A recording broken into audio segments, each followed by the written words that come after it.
Girlfriend একটা ছেলের সাথে ক্যাফে বসে লটর বটর করছে। ওই দেখ, নিজের চোখে দেখ।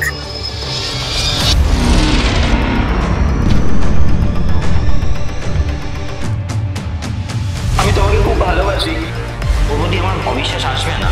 আমি রিয়াকে প্রচন্ড বিশ্বাস করি না, ও এরকম কাজ করতেই পারে না। তুই প্লিজ আমাকে ছেড়ে যেও না রিয়া।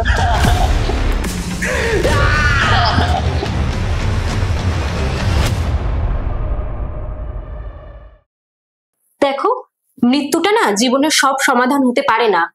আর তাছাড়া আপনার জীবনে ওরকম একটা সুন্দর বেস্ট ফ্রেন্ড আছে, পুচকু আছে, আর আমি আছি।